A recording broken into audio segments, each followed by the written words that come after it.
when we run through it, it's obviously, again, kind of a rough, a broad overview on auditing a site.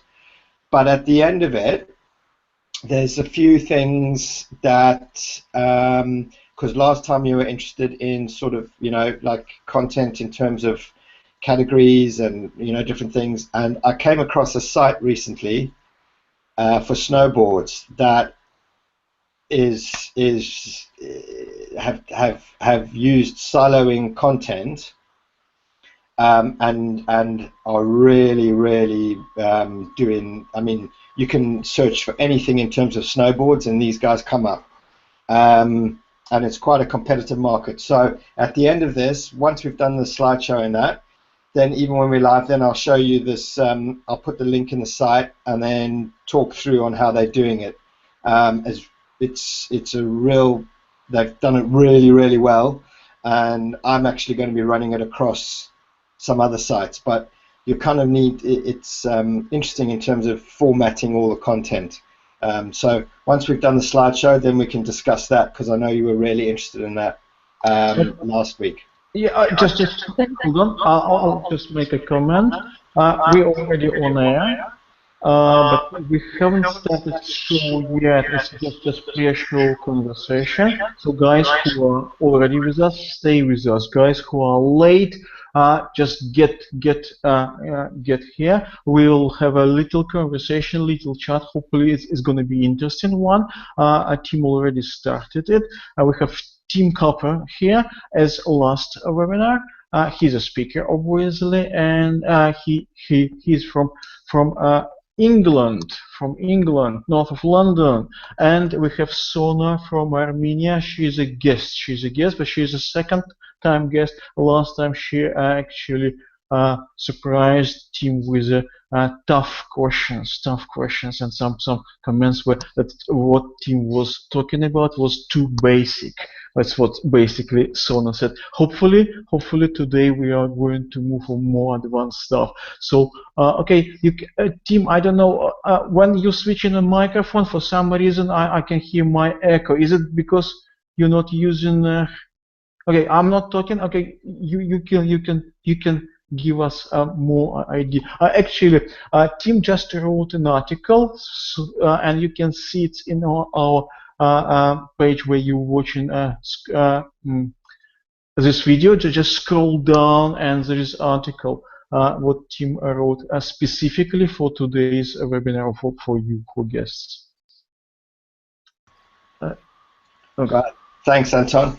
Yeah, as I was just thanks for having us, and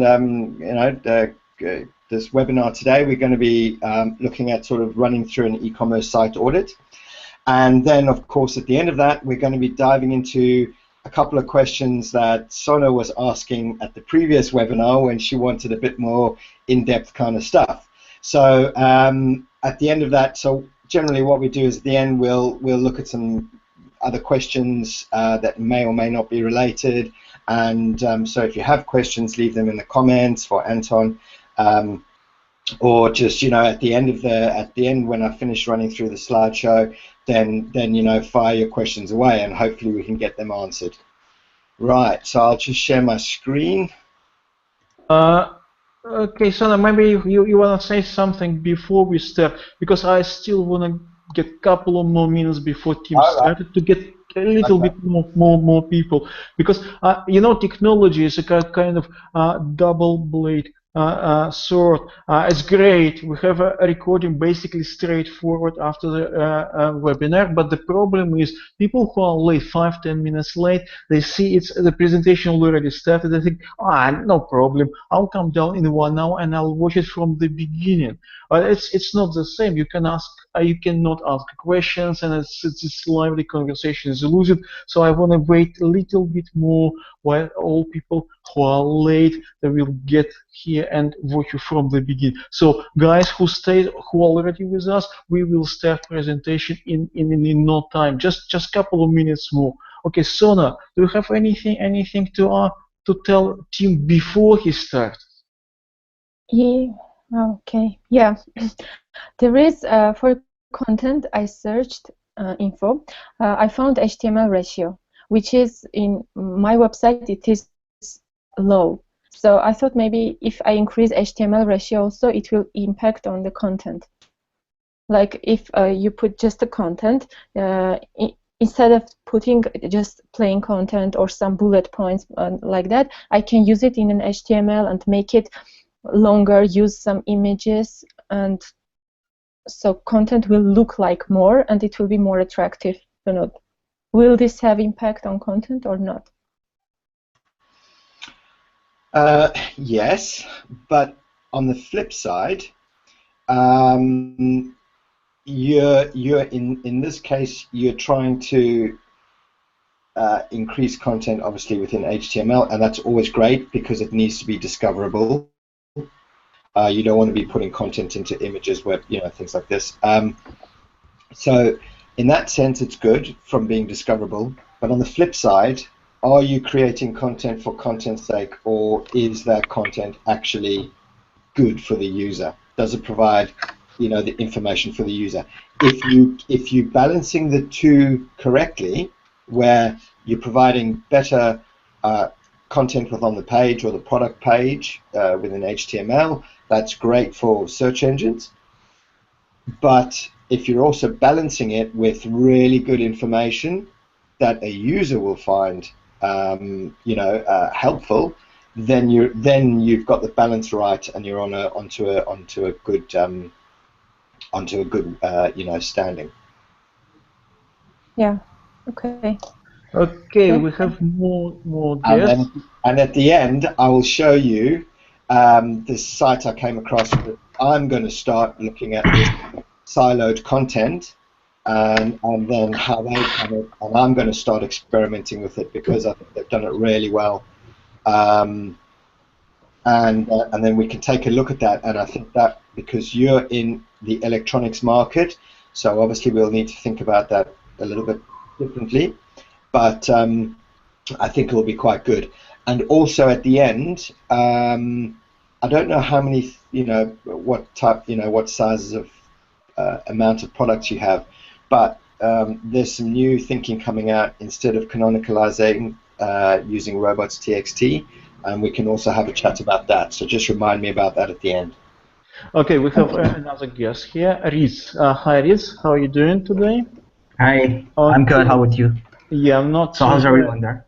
Okay, so Riz is from Pakistan, and Tim, if you remember, after we had this conversation in the chat about this course all together, Riz was a kind of contributor to this conversation. He said that this course he would potentially, if we interested, or somebody else would be interested to attend, if it would be a course with all these certificates and everything. We can discuss it later after the presentation. I can see in the comments William Rock is watching us. I asked him to join us inside here, so he will.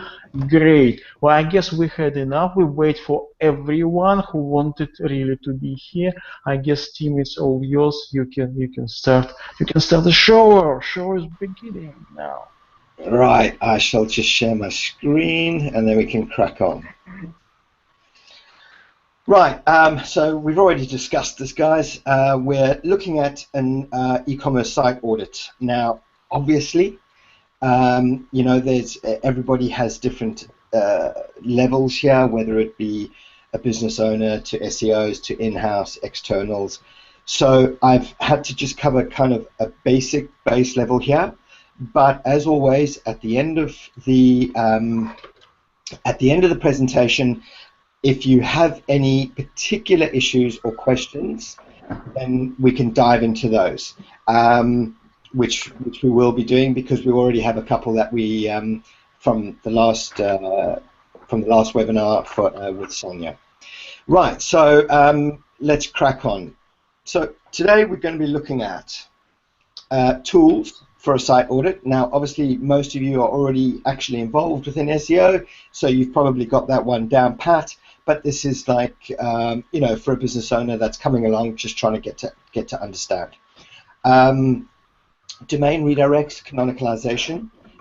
Visibility, of course, if things aren't visible to bots, well, we're going to have your site's going to have a big problem. Mobile friendly, which I'm sure everyone at the minute is very familiar with. Dealing with 404s and 301s, site and page speed, images, content, and some quick wins for general SEO wins. Right, so tools for your site is obviously you. And the reason I say you is because every single tool out there will, generally provide the same kind of subset of data.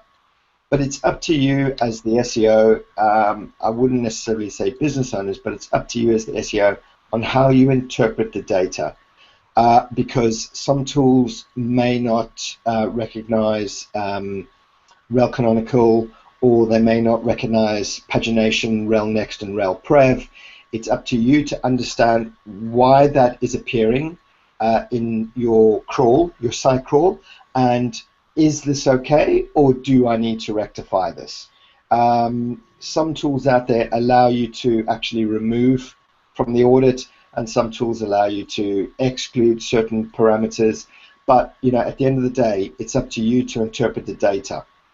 Now, for me, I personally use SEMrush. There's a lot of tools out there, but I personally use as a paid tool SEMrush, and there's tons of other great ones out there. But that's my personal paid tool. Of course, Search Console. If your site is not connected to Google Search Console, formerly Webmaster Tools, as a business owner now, check with your developer, make sure that is connected. A quick tool, and it's there. Obviously, it's either via Search Console or separately, the Google Page Speed Test, Mobile Friendly Test, your Structured Data Testing tool. There you go. These are all available within Google. Now, one which I'm going to throw in here as a tool, which I bet a lot of you SEOs have never even heard of. It's probably showing my age, but this is the IIS Search Engine Optimization Toolkit. It's from Microsoft, and you'll find it on IIS.net, or just Search Engine Optimization Toolkit IIS. You will be very, very surprised what you find and what it finds for you. Visual SEO Studio, another great tool, very, very similar to the IIS, but you've got Federico, who's the owner and manager of it. He has included a lot more segmentation variables within the SEO Studio. There is a free version, and of course there's an enterprise version. Now, I've included Varvi, which isn't actually sort of a site auditor, but Varvi, which was formerly Feed the Bot, has a lot of cool little tools within the site which will help you to deal with specific issues that you come across, whether it be a page speed issue, whether it be multiple CSS file issues, whether it be a JS issues, whether it be HTTP to HTTPS redirects. He's got a lot of cool tools in there and a lot of informational resources to use, which will give you the information you need. So that is one also certainly to keep your eye on in terms of pure information. It's not an actual auditor tool, but he gives you a massive amount of info. Right, so we're going to look at domain canonicalization. We touched base on this last time. So because we're dealing with e-commerce at the minute, this is overall e-commerce. If your site is not on HTTPS, then it needs to be today. Unfortunately, look, we're in 2016 now. If your entire site is not on HTTPS, you need to get that sorted. Also, if you're a developer or it's showing up on HTTPS, I would also urge you to do, obviously, a couple of things. Your tool that you run through, if you're using a tool, it will pick up whether certain pages further down the different levels are actually all properly redirecting. So tools will generally pick those up for you. If you come across a page or a category page, deeper within the site, that is something shown up, you can then switch to, for example, the Varvia redirection tool, and he will, that kind of tool will then show to you where exactly on that page went wrong. Then it's up to you to go back into your htaccess and correct it. But at this day and age, everything needs to be HTTPS, and of course, don't forget your non-dub version to your dub version versus your HTTP to your HTTPS. So you've kind of got 4 redirects there. So this is crucial to get right and to make sure that it's actually implemented correctly across the site. That is just take your time to get that right. Right, so going on to HTTPS, same again, I've already touched base on this. This just needs to be really done. You need a developer for this. The redirection tools, make sure your HTTP access files are properly configured. It can cause issues, but this is the one thing with e-commerce nowadays that you really need to get right from day one. I'm sure you already have, and everybody's got to grips with it, because we are probably 2 years down the road since Google said, hey, we want to go HTTPS. So you've probably all got it sorted, but I guarantee you there are some sites out of there which are, not getting this done properly. Product canonicals and parameters. And I just want to, something's come up in the recent days since I created this, so I'm going to spend just a little bit of time on this, and at the end we can also spend a bit of time on this. Now, everybody knows, obviously, product pages, and you have similar product pages. You'll have, in this image, you've got, toys, trucks, which are red. Then you've got toys, which are in the sale category, which are red. And then you've got a category again for maybe under 10-year-olds. So toys under 10-year-old, and they're also red trucks again. And if this can be, you'll find this across all types of site. It could be your sale pages. It could be if you segment via models, years. If you're in fashion, it could be sizes. If you're in electronics, it could be by all different variables. It could also be cost prices under £10, over £10. So there's a lot of different variables. And depending on those variables, you need to ensure that you have your products have the rel canonical tag in place. What this basically does is it tells search engines which is the actual originating product, which would be red toy truck, rather than that red toy truck appearing in all these different places. So you have one specific product and all the others canonicalize back to that product. This has appeared to me in a research paper the other day, which has kind of changed my thinking a little bit, and this is obviously not on the slide.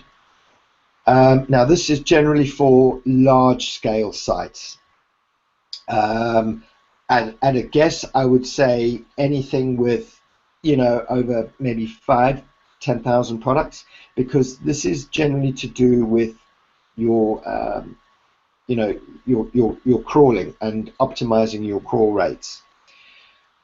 The rel canonical tag is, as we've just discussed, is a great standard way to tell search engines what is your actually originating product. However, search engines still actually crawl these parameter pages and other product pages before they can actually recognize the rel canonical tag.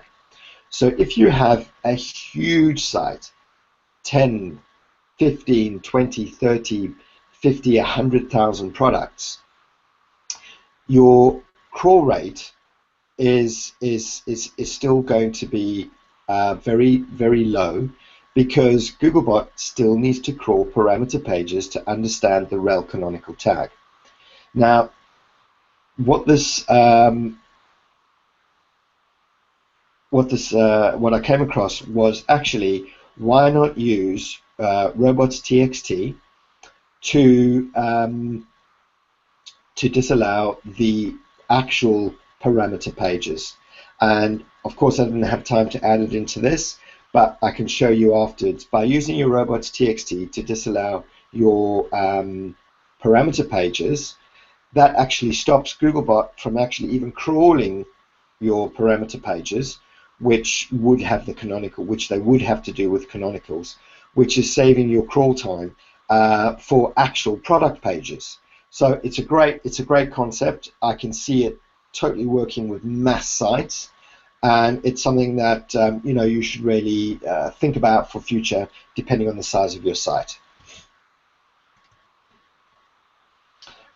Visibility. So one of the biggest things I come across in terms of sites coming to me for an initial audit, and I'm not talking, these are, you know, sometimes these are massive sites, but one of the biggest things is 99% of obviously if the site was built within the last couple of years, when it comes to me, you know, you do a quick, as I've said before, you do a quick mobile friendly test, and the first thing it does is this is not coming back. But you know, based upon the site, that actually this is mobile responsive. So what's going on here?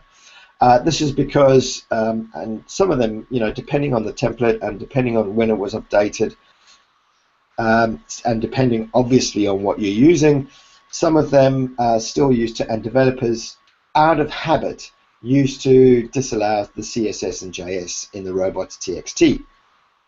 By removing this, because Googlebot wanted to see this now, by removing this out of the robots.txt that developers have been doing forever, and some of them you'll find still get caught in that trap, by removing this, all of a sudden your responsive pages take over, and voila, all of a sudden you're mobile responsive.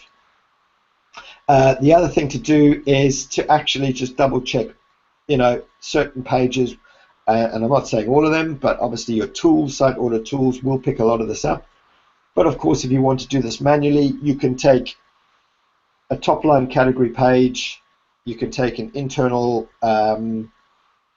category page, and you can take a product page, and then, you know, if you have any deeper silos, you can take a deeper internal page. So take, you know, 4 pages across the site at different levels, pop them into your search console. You can do a fetch and render on them. It, you know, takes very easy to do, fetch and render on it, and you can actually then the fetch and render will display if Googlebot sees any particular issues with that page, and also if there's any particular issues with your robots.txt.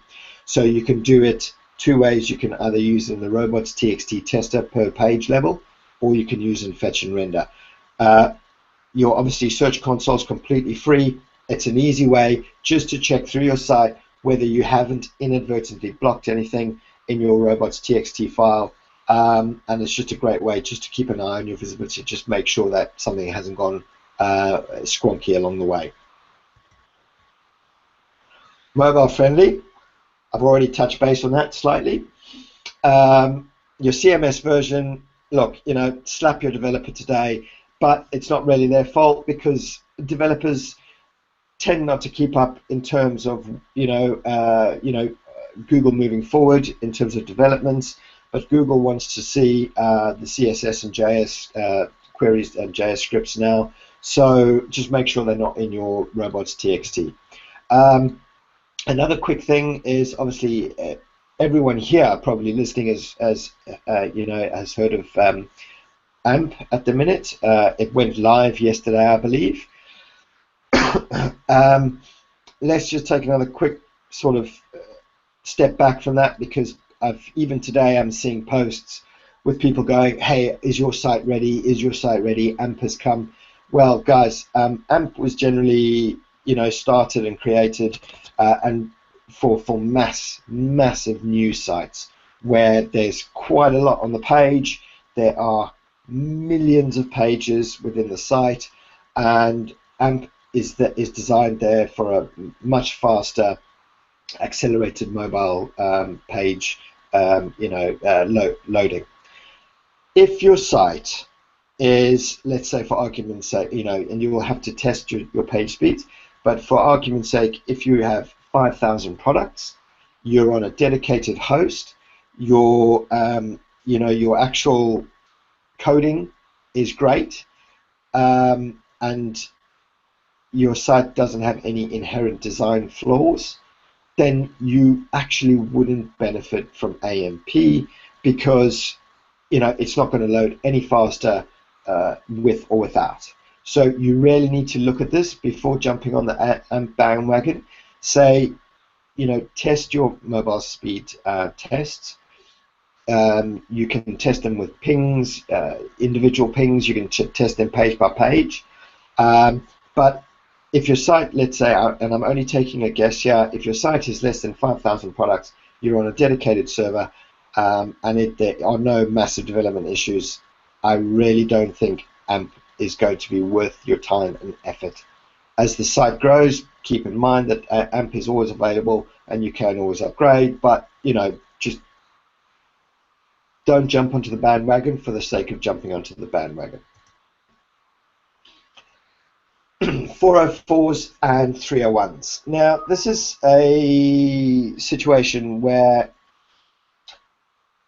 if a site comes to you, 404s are perfectly normal. You could have a million 404s, because a 404 is a page that's gone.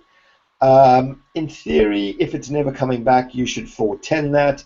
But if it's a 404 and you've got a million 404s on your site, over the years, they do eventually filter out. But if there's a million 404s, it's not a problem.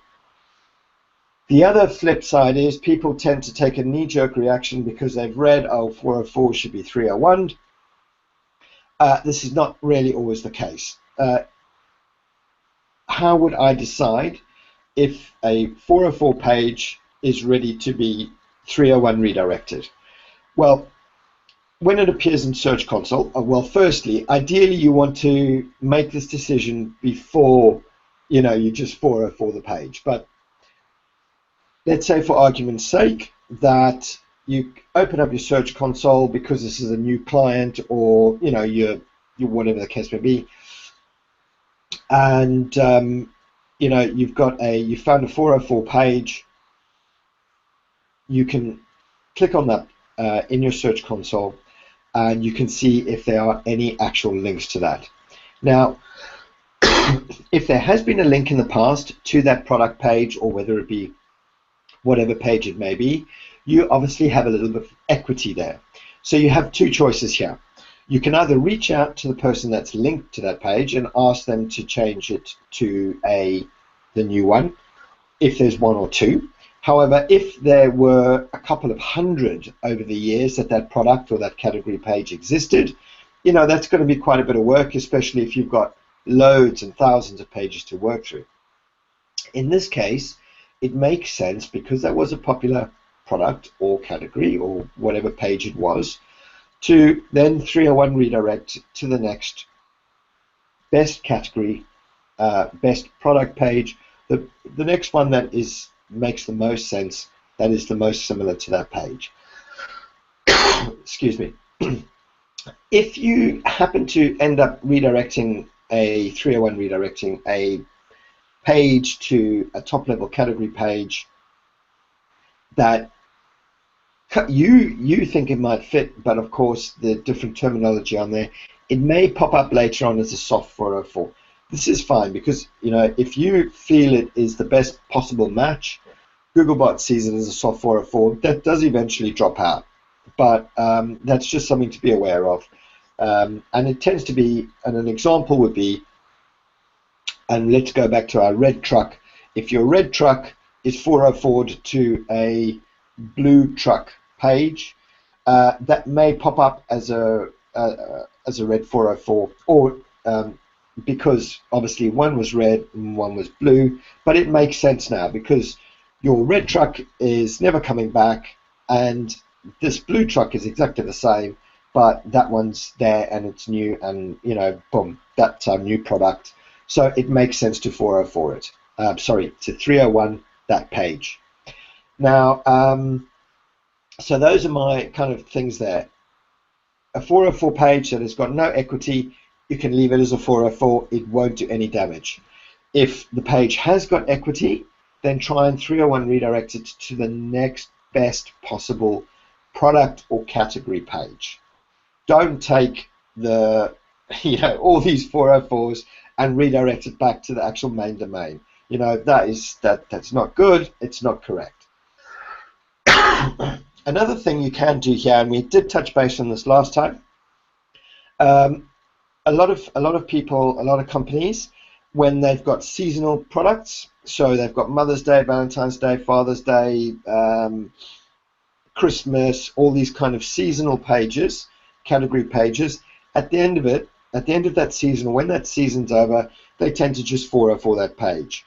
Well, to me, that's not correct. The way I deal with that is that page is still live. We just change the page. We tell people when the next year's is going to be coming out. We provide them with information. We even add a sign-up form in there so that we can let them know when the next season's listings are available, and then they can go and check out the page.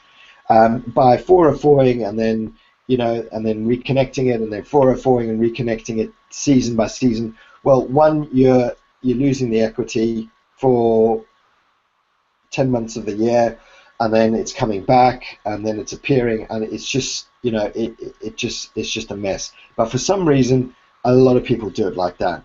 My suggestion to you is that page just gets taken out of the actual navigation, but it's still live, and you change it up to say, hey, this is what's happening. This is when our page will be ready for next year's Christmas or Mother's Day or Father's Day. You know, feel free to sign up, and we'll ping you when the new products are ready. Excuse me. Site and page speed. A lot of auditing tools will give you information now, and depending on which one, but it will give you information. Also, you can use Google Search Console, which if you click down, you can actually check your site's page speed for particular pages within the site.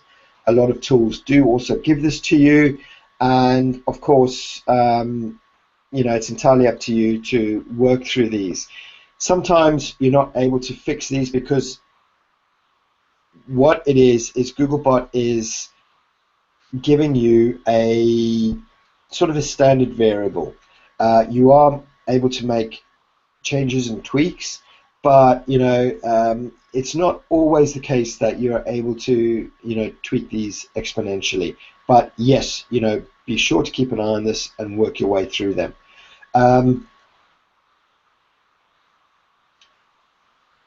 Yeah, so you know, definitely your site page and speed, and occasionally, you know, when you check out a page within your site, you know, sometimes this does flag something up to you that you might want to just take a look at. Not necessarily in terms of page speed, but in terms of maybe something else.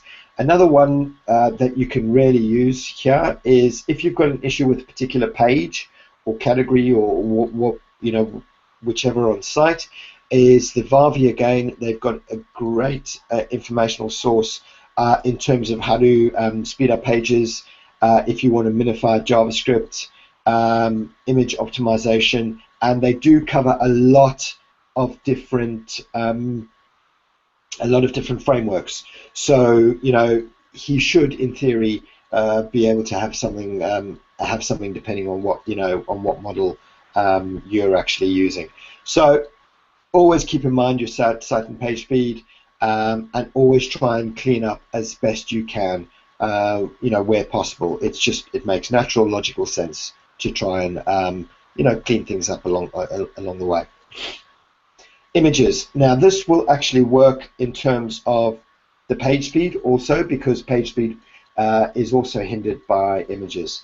But certainly, the biggest one that most tools will flag up is an alt description. Now, I just want to have a little thing here in terms of titles and alt descriptions. Depending on the framework that you're using, you will be able to, obviously have a title, and your title is 99% of the time pulled from the actual image file that you saved it in, right? Then, of course, depending on the framework you're using, you're actually able to add an alt text description. So, if, for example, the particular framework that you're using doesn't allow for an alt text, and your developer or yourselves can't kind of figure out how to include this, or whatever the case may be, don't have a panic if you run a tool, a site auditing tool, and all of a sudden it goes, 10,000 images with alt attributes. The way you can still benefit your images and your site is by, your images should have a descriptive file name.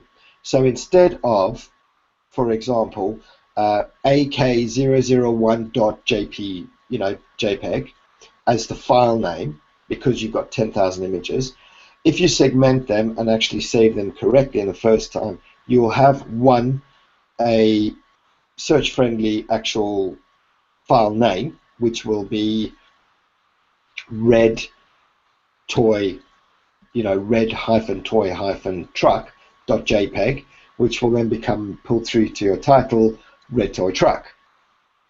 That is great, that's fine. You've crossed 2 out of the possible 3s. If your site audit tool is still showing, 16 alt attributes, and you don't have the ability to add them in, don't panic. It's like I said in the beginning, it's up to you to interpret the data. But if you can save your image with a search-friendly or descriptive file name, that's, tick 1, search-friendly, obviously descriptive title that you're able to set, tick 2. And if you can if you have the ability to add in alt text, that is an added bonus, which would be great. The next biggest thing is image display files. If your image, and I just want to hammer this home, because this is where so many people go wrong, and then they look at their page speed test and go, I've got to minify and optimize my images. I've got 50,000 images. How do I do this? What's going on? If your display size on your site for an image is 900 by 500, save your image into the site or import it at 900 by 500. If you have thumbnail images, which you can segment separately at being 500 by 300, then upload a separate one, 500 by 300. This way, you're not wasting any time, because you're trying to display a 900 by 500, but the image you uploaded was 985 by 624. You're wasting time, and that image is certainly not optimized.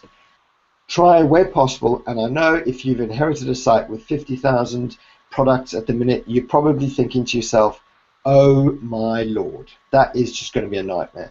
But I tell you what, if you get, from now on, if you get your image size with a descriptive file name, your title in there, and it's saved at the same size or imported at the same size as the display size, you will see a massive increase in your page speed, and your loading speeds and your crawl rates. So please, this is just one of the biggest things that you can really do for yourself in terms of images. And then you don't need to mess about with minify plugins. You don't need to mess about with all these other things, which may actually even further impact upon your crawl rates, your crawl rates and display rates. So by doing these little things from day one, and obviously if you've inherited a site, it's going to take you forever, but if you can start this from today, from moving forward, and then pick 10 products a week or whatever the case may be, you are only going to do good things for your site, rather than just progressing backwards. I've said this last week and I'll say it again: content. And we are at the end of the slideshow going to just touch base on another site which I found that's using content fantastically. So just to go through your content, and this is specifically for your product pages. Describe it, sell it, love it. And I can't get this through to you enough. If you are selling a particular same brand as 50 other sites from the same manufacturer, do not copy and paste the same manufacturer's description. You are selling this product, so in effect you own this product now, right? This is your chance as your business and your brand to sell that product. There's no point copying and pasting, because there's no point using the same flaming image that everyone else does. So let's say, for example, and we take this in context, everybody's got the same description from the manufacturer. Everybody's got excuse me, using the same image, and you're all, for example, using Google Merchant Services. So how does in the general search, how does Google separate the wheat from the chaff? It's all the same description. You're all using the same images. And how do you separate the wheat from the chaff? Well, basically, it's the guy that's built up the biggest authority over time, that has the biggest brand name, who's going to have his appearing for that particular search term. It's as simple as that. All the rest are just going to be filtered down. If you take, there's nothing wrong with obviously selling a product that someone else sells, but the point being is can you change up your image description? Now, I know it's going to be a tough sell to selling it to your boss to say, we've got 50,000 images, we need to get a photographer in to get different images. But if you can convince your boss to do one trial, for example, on a one of your bigger products, take different images, shout it up a little bit. So let's say that's in your Google Merchant Service. Everybody in the Google Ads is showing the same image. Let's say they all roughly the same price, because of course if somebody's offering something for exceedingly cheap, they'll probably go for that. But let's say they're all roughly the same price. But if you can change up your image slightly, you're onto a winner there already, because you're providing something different which is going to entice someone. And I'm talking for really on a high competition. If you've got a unique product, you're obviously always going to take your own photos anyway. I'm talking about the same kind of stuff in a highly competitive market. So images, describe it. You are owning this. You're owning this. This is your one shot. Actually, if somebody lands on your product, this is your chance to describe it properly to them. Sell it to them. Give them different information to be able to make a purchasing decision. All the information they need, the size, the model code. Hey, even if you want to take a picture of it in your hand, or this is how it fits in a pocket, or you need to think above and beyond what everybody else is doing to inform the user of their product and to sell that product to him. That's your one shot to own it, to love it, to sell it. Really, it's quite a big thing. So some SEO quick wins here.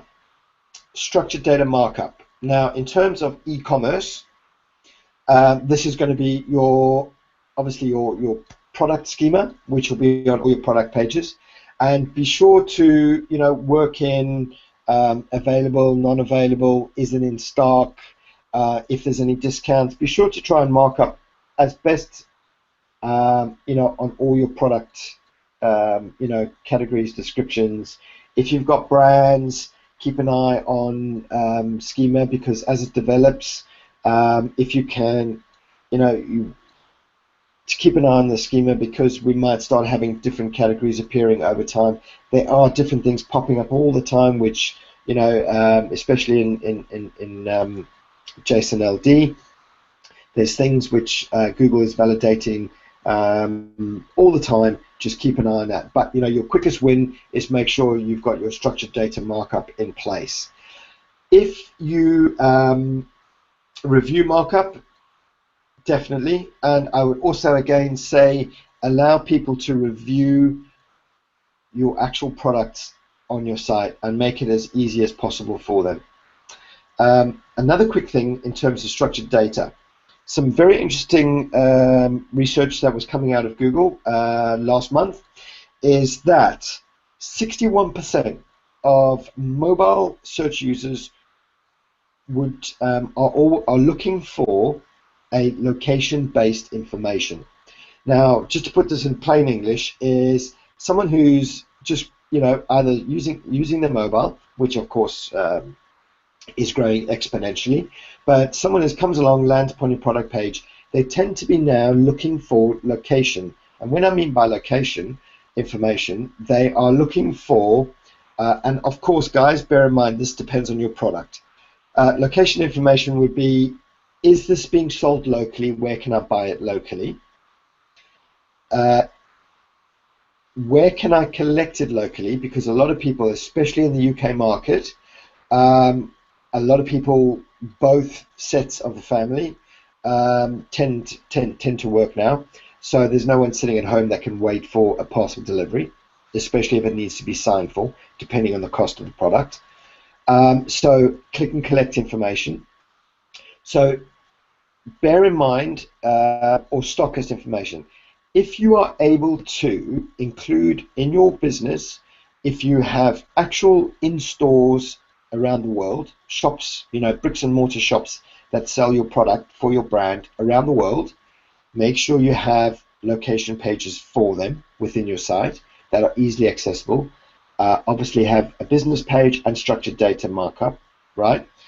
If you have stockists in a particular country for your product or your brand, you can create location stockist pages within your site. Make sure those are obviously marked up with you know, local structured data. And if, for example, you're purely online but you act within different countries and you use different click and collect, like we have in the UK, it's massive now. You can also use location pages for those click and collect areas, which gives you the localized data that 61% of users are looking for now. Because, you know, but bear in mind that a lot of the time, if someone goes to Amazon, for example, they know that this is just going to be purely postal. They're not going to be looking at who's going to, but it depends who is shipping it on Amazon. So if you can, try and include localized data into that. So your next one is your blog on your main domain, guys, for certain. And, you know, look, there's so many different ways to create content for users, and it all depends on your product, what you're selling. But, you know, you can have fun with it.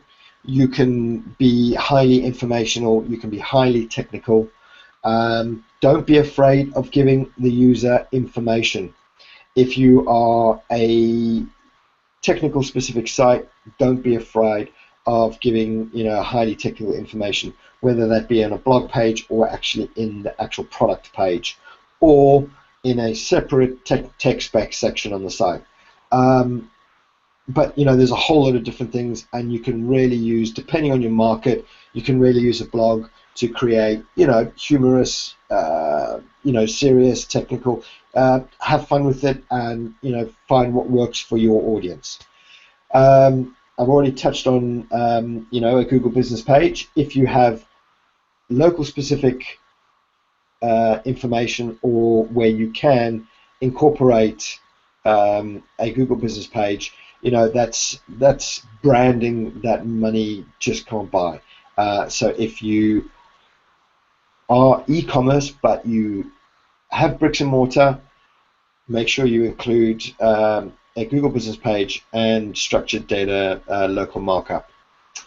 And I've already mentioned this when we were on 404s, but your seasonal landing pages, really think about how you deal with seasonal pages. Obviously, that's if you deal with seasonals, but really think about you dealing them, because 404 till the next season is not doing you any favors. And that's it. If you just give me 1 second, I'm just going to revert back to screen, and then we can crack on with some questions with Sona. Not only Sona. Right, I've got it. Right, I'm back now.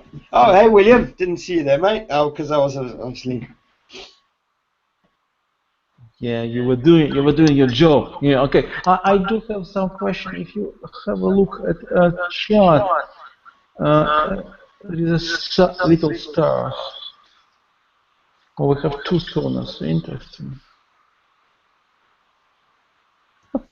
We have there is a question from Briona. Very interesting about the use of robot.txt for parameters pages over using canonical tags for size with high number of products. Is Tim able to share the link of the research paper he referred to? Always it was a spot question. If you can share a link, I'll put it on the page. Yes, I will. I have to find it. Okay, you take your time. I mean, you can give it to me later. I'll publish it. It's no problem, guys. If we have any live questions, we have.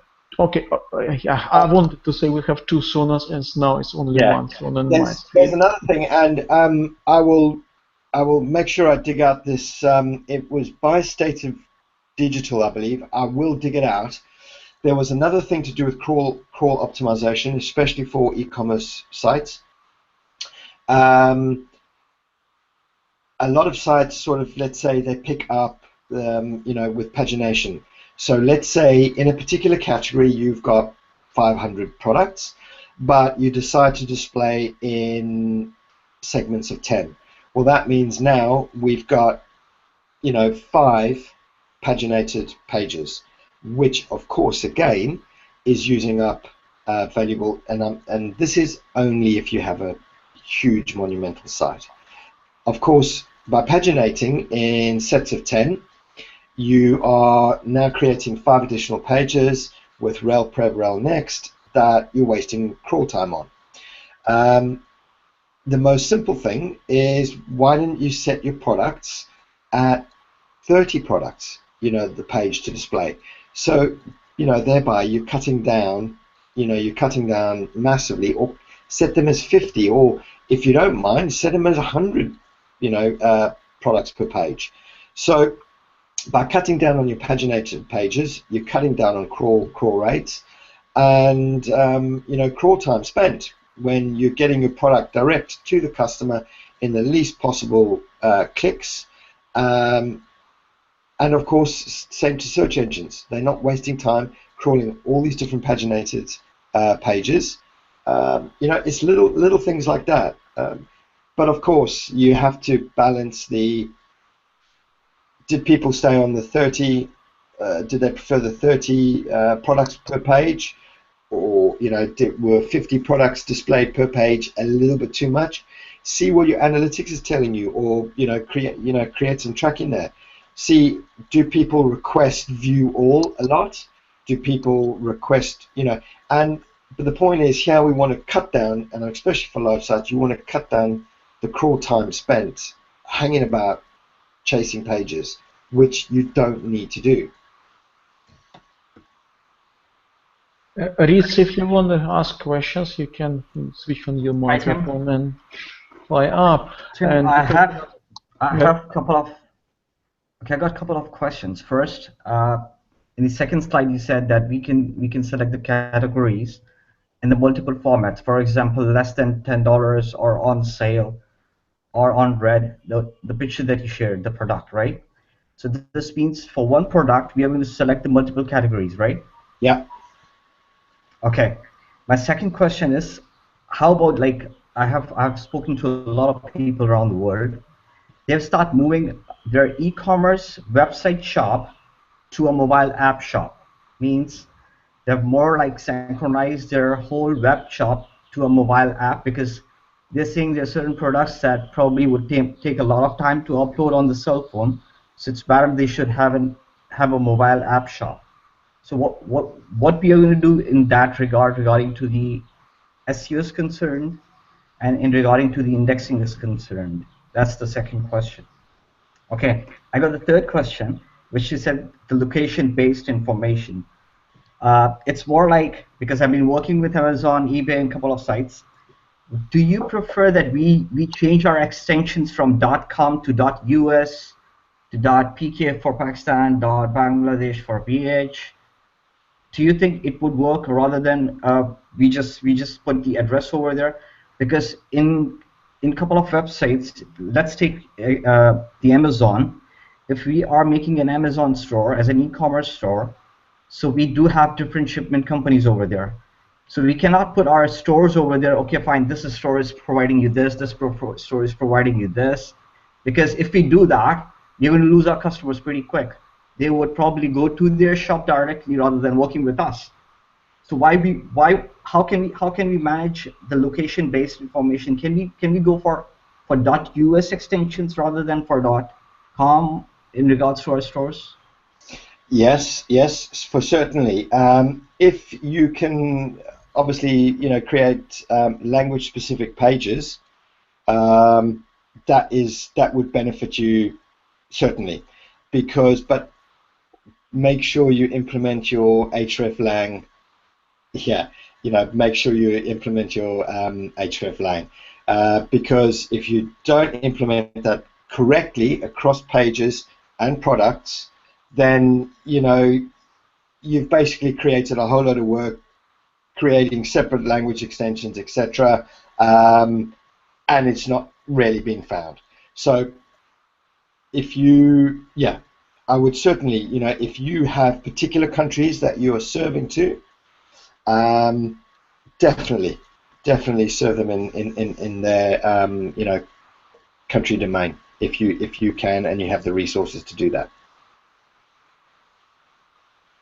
And what about the mobile app shops as compared to the web-based shops? Well, it's chalk and cheese. A lot of people now are going into mobile. What are your customers? Where are your customers looking at? If all your customers are generally 90% mobile and they're not coming through web, your other option would be to have, like I mentioned, AMP, but I would say that would be very similar to your specific app. But for example, if you were on web-based and you went into, and then went for AMP, it should then increase your mobile display, so thereby decreasing the actual need for an app. But you would need to test that, because you would really need to test it. Check one page versus your app display, and then base it. In fact, I wouldn't even say one. I would take, a whole different sections from it, and I would really test it to see. But if you really wanted to stay web-based, then AMP in that situation, where you've got big product pages, as you say, then that would certainly be a way to go if you wanted to keep the two together. But really, you've got two separate things there, and it's up to you. You would really need to test that. I couldn't say to you which would be better at the minute. You would really need to test that. I think William had a question. You can look at the chat. William, you can just use your microphone. And we have another question from Brioni. I pasted it in the chat. If you can read it out loud, Tim. Yeah. So basically, the question I have is, everybody talks about CSS and JavaScript. You hit, having it open, right? And that's what Google's wanting. We're seeing those messages in the emails from Google Webmaster Tools Search Console. but still webmasters choose not to think it's going to be important. What do they have to hide, and why? I mean, why are they not going that? And mainly agencies are doing this, right? Tons. Yeah, and listen, you know, you will still get developers day in, day out. You will still look at, someone will say to you, can you audit my site? Can you? And you look at the site, and the first thing is, boom, robots. You know, I don't think they trying to hide anything. I think they were, from a development point of view, from years back, and I think it's inherited. I think it was their own kind of version of crawl rate optimization, because Googlebot wasn't paying attention to the CSS and the JS years ago. They were just thinking, well, we're just robots TXT it from a pure crawl rate kind of, you know, situation.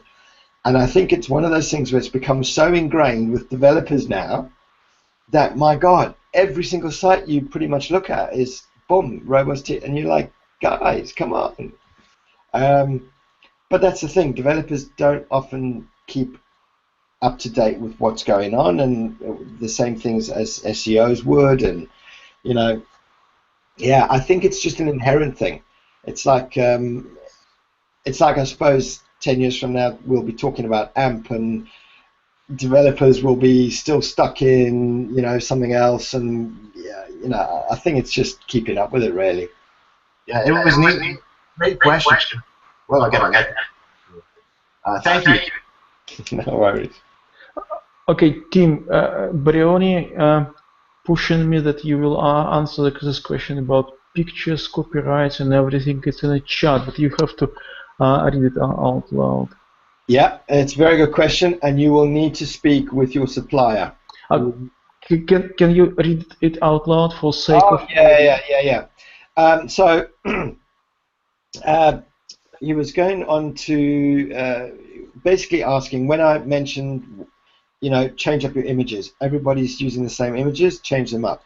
The question now is saying, well, are there any restrictions, copyright restrictions on actually taking your own images? You know, are there copyright restrictions on taking that and displaying that on your site? I suppose, and I will say, you will need to check with your manufacturer and the supplier and the distributor. In the cases where we've dealt with branded products that are sold by others, when we've discussed with the distributor, we've always acquired a license, and the copyright and the images tends to come within the distribution license, and that's within the UK. So I think you need to just double check with your distributor and what is included in your distribution license. Well, I hope it answered. Sona, do you have a question? I can see you're struggling with connection today for some reason. Yeah, shoot, you connected now. Shoot, if you have any questions. Yeah, I have one, but I don't know if it's an issue. One of my websites, it's again e-commerce, and it has lots of products there. Recently, we changed server. And now when I'm checking, I'm doing website audit, I use SEO Frog, SEMrush, whatever, and from half it can't check all websites. It tells multiple tries, and then from my IP I can't access the website for several minutes. Is it should I change the server, or what? Any requirements? I don't know. Have you? Because of the server, you might need to white label your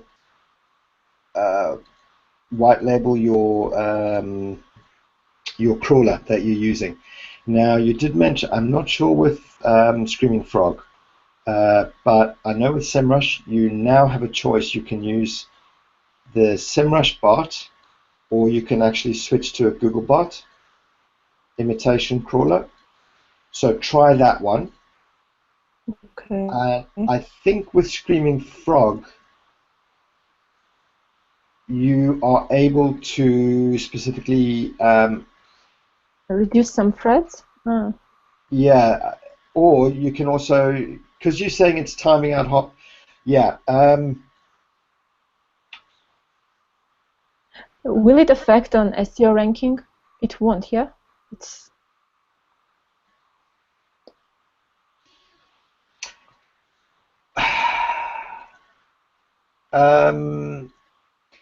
Is new. this happening? Yeah, but you see, we've got two different things here. This is you've got crawler agents, which are starting at the beginning of a site and working your way through systematically through a site. And at some point, your server's not. At some point, let's say halfway through, the server's rejecting those crawlers, correct? Yeah. However, search engines don't start at the beginning of a site and work their way through systematically through a site.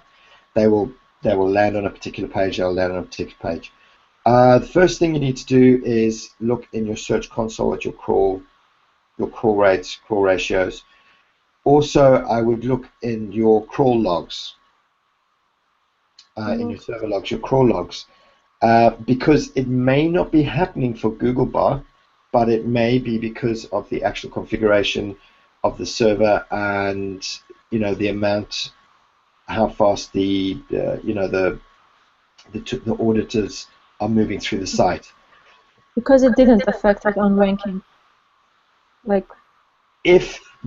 You see, because I think Googlebot doesn't start at the beginning and work the way through the end. But I would, as a precaution, I would double check your crawl logs, and obviously at Search Console, look at your crawl ratios. Purely because if it is happening, it will be showing up in your crawl stats as issues. So you want to make sure that's not happening with Googlebot. But of course, from an auditing point of view, it's not ideal. So with the SEMrush one, I know you can switch between either the SEMbot or Googlebot. Try either or. And with Screaming Frog, you might have to white label your IP or just or reach out to their support and ask them how to what's going on there. But if it's not happening when Googlebot's crawling, it obviously won't be a problem. Okay. Thanks. But if it is, you need to check. You need to check your crawl logs, see what's going on. Okay. And one more question about tags, next, rel next, and rel previous. With canonical tags, is it important to use, or do you will use only when I have too many products or products with different colors, or when to use? So your rel next and rel prev is for paginated pages. So let's say your Samsung phone page, you've got 500 products, and of course you choose to display them in groups of 10, 20 or 30 or 40 or 50, which makes you having page 1, page 2, page 3, page 4. And that's where your rel prev and rel next comes in. You're telling you're telling Googlebot which is the first, the second, the third, the fourth, the fifth page. The problem here is Googlebot still needs to crawl all those pages for them to understand the rel prev, rel next, and they still need to crawl all the pages to find all the products. Yeah. In an ideal situation, to cut down on your crawl rates is to display as many possible products on a particular page. So, you would need to obviously see how many people click the view all, how many people click the view or display in 50s or 20s. The ideal thing, if it was up to me, I would display them in sets of 100 because that would reduce my 50 pages down to 5 that Google needs to crawl rather than 50 in sets of, you know what I mean? So the lower amount that you can reduce it to in paginated series, the better for your crawl rates. And of course, they find your products faster. Yeah. Okay. Thanks. Right. I've put the link in there actually, Sonia. Now, this I found exceptionally interesting. These guys show up for like literally every kind of snowboard you can kind of find. And this is their size guide that they keep within the site. And literally on a page, they've put all the information you could possibly ever want to know about different sizes, how to choose it by length, the ability, and you know, if you could think of a way to display these kind of things,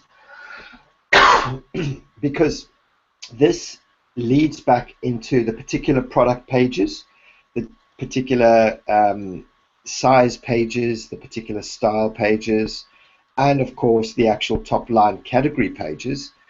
And they do this for a lot of things. In fact, they've got a massive overall one here, which I'll share in the... And they have really built up their content for buying, size, style, color, you name it. They have built literally everything out to do with every single product conceivable. And we're not talking just, you know, they've created videos. They've, you know, I mean, you'll see from all of that, it's massive. And judging by, you know, when obviously I did just a domain overview in SEMrush, you know, these guys are rocking. If you look at the specific, the smaller things for any particular size snowboard queries, this size snowboard query, that size snowboard query, left-hand snowboard. I mean, these guys are just rocking it. So these guys have done it so well that I want to take this and I want to replicate it, and it's just brilliant.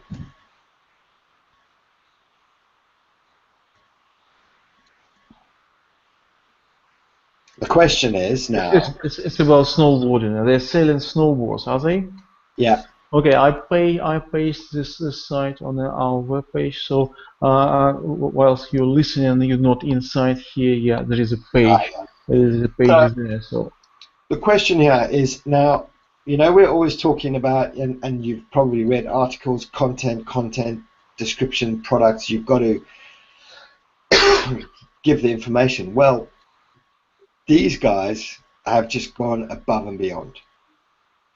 And of course, you can see by their positionings for their products, etc., how, you know, it's working for them. The question now is, how can you obviously look at this and take it and replicate it within your site? Or, you know, would it work within your site? Because depending on your product, it may not really work. But these guys have a set specific, whereas some sites may be a whole mishmash, like for example Amazon, where they've just got a whole mishmash, suppliers, tons of different things. It may not. But if you've got a set specific kind of products in set categories, you could certainly look at this in terms of working something out in terms of and these guys aren't shy, you know, they give you upside down, left, right, everything from, it's amazing. They've done really, really well with it. And I'm going to be shouting this wherever I go. When someone says, oh, what about content? I'm going to be, this is how you do content. Okay, Reed's asking about backlinks. Reed's obviously haven't been to our last webinar on SEO with Josh Baczynski when he said, don't use any backlinks. Backlinks are bad. Okay, but I'm just asking something. That I was just exploring the website right now, the one that you gave me. It's not a universal opinion. People still do backlinking. People still do. No, like they have link buildings and everything. Even one of our experts here just said, time out, just listen, give me a minute, all right? No, this cable website that he gave, they got like 316,000 indexed links with Google, and they're working since 1996. That's awesome. They are huge. Not huge, they're massive. Yeah, okay, great. They're huge and massive. They have plenty of backlinks. They're doing very well. And from team point of view, they don't have backlinks. They got 54 backlinks. Chill out. So they don't have many. Well, let's then. And Josh Baczynski might be right, actually. Okay, guys, do we have more questions? I'm asking you guys. Only two. We had two sonas today. It's only one now. William Rock is gone.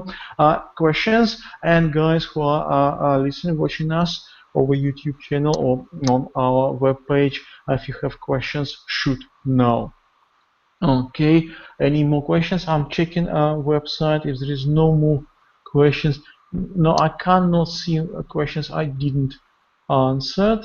Okay, slides will be available on this site. We will upload. I will upload them more or less straight after this webinar. I remember this is second webinar in this series. We don't know yet how long series will be, so your feedback is extremely important for us. Riz and Sona actually were providing this very important and useful and valuable feedback for us. That's why they're here today. Okay, so anyone who is watching us right now or a recorded version, just send me or send straight to Tim any feedback, what you wanna hear, any particular things you want him to touch. Okay, so Riz asking some question. I wanted to know about social media, but next time. Okay, yeah, it was quite long, so next time probably. Okay, Tim, if you have a time next time to plan about a little bit social media, so you already had a question. If and when I have some feedbacks, I will pass it to you. On the same web page you're watching it, if you scroll down, a team wrote a small article, particular for this webinar, so it might be useful. Just read it. It's just, I don't know, how it's in the inbound worker says 3 minutes reading, probably 3 minutes reading. It's not big, but it can be very useful. So just read it. Okay, thank you very much for everybody who was with us.